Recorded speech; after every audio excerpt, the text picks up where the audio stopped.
Hi, my name's Phil. I'd like to talk about politics, and in this video I'd like to explain what we know about the scandal which broke this week about a Tory cover-up following a massive data breach which led to lots of Afghans who'd helped British forces being exposed to the Taliban.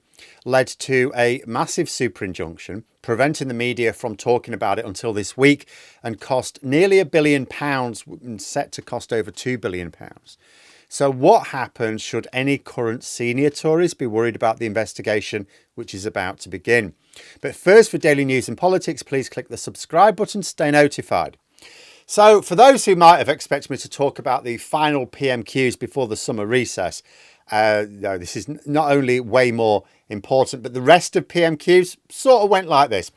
Badenoch would say that she didn't like Labour's economic policies, to which Starmer would respond, bit of a cheek, presided over 14 years of a stagnant economy only to moan about what we're doing. Oh, and we had like the fastest growth of the G7 at the start of the year. And if you wanted the exchange in one photo, I managed to clip this. Badenoch looking incredibly pleased with herself, whilst her entire front bench looks on with a mix of contempt and bewilderment. One of them's got their arms crossed. I think that might be Mims Davies, I'm not sure. And experience has clearly taught them that whatever Badenoch was going to come out with was not going to erase the damaging statement Starmer just gave. And the Tory complaints about economic policy are more ridiculous when you consider the billions they gave to Rwanda in return for what? Taking half a dozen asylum seekers? And now it seems trying to spend over £2 billion on hastily correcting a breach of high security communications which should never have happened.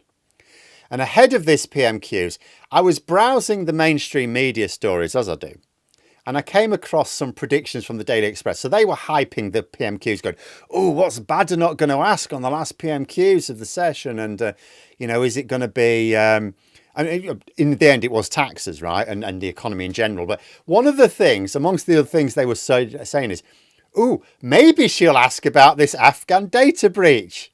And I thought to myself, is this another of their AI-produced articles? Because the last thing Kemi Badenoch wanted to do was bring up this issue. Although we're finding out about it now, it took place when the Tories were in power, has absolutely nothing to do with Labour, other than, as Starmer pointed out, they warned the Tories of the risks of what they were doing at the time. In fact, just to emphasise how damaging this potentially is for the Conservatives, Keir Starmer opened PMQs up with a statement about it. Thank you, Mr. Speaker.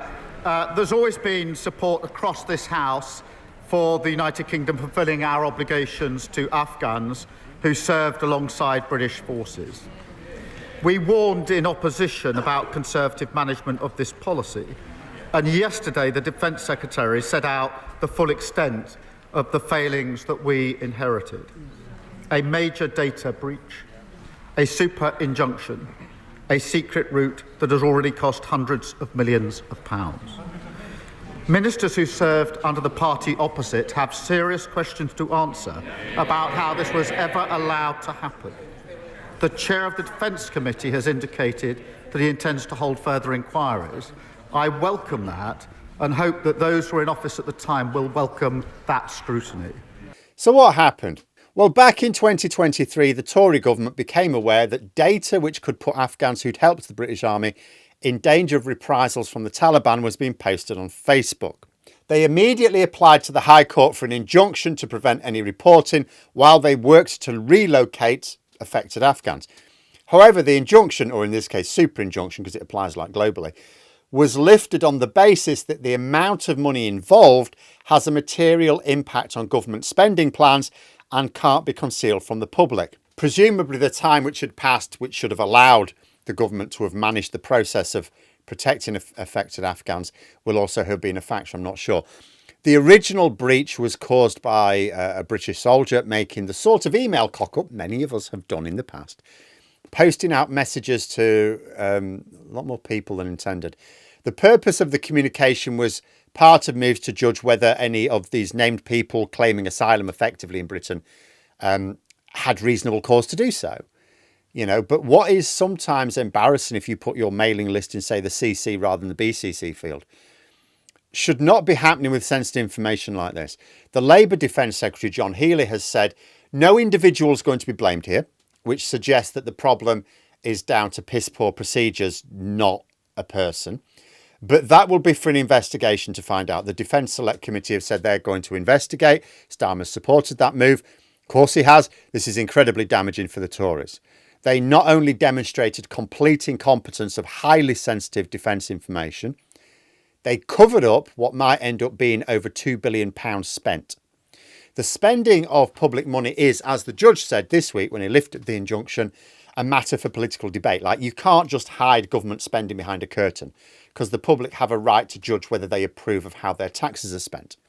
I mean, I'm sure governments would love it if they just said, oh yeah, we're spending this amount on this, but we're not going to give you the details. But you can't do that in a democracy. Healy himself has, he was Shadow Defence Secretary at the time. He was told about the data breach, but he wasn't allowed to discuss it because of the injunction. The same applies to Lindsay Hoyle, he was told, the Speaker of the House of Commons. But even Keir Starmer did not know until he became Prime Minister. So the situation is this. We didn't do enough to protect Afghans who had worked with Allied forces in Afghanistan. Now, that is a collective Western failure, mostly fueled by the US pulling out in the first place, not a specifically British failure, but a collective failure that was then compounded by the Tories with a failure to at least secure personal data. After all, if we're basically going to abandon these Afghans, the least we could do was not let the Taliban know that they might want to take revenge on them. It seems that was too much to ask of the most incompetent government this country has ever seen. But let me know what you think in the comments below. And for more content, you could subscribe to the channel or even join for access to streams and behind the scenes updates. Thanks for watching, and until next time, I'll see you later.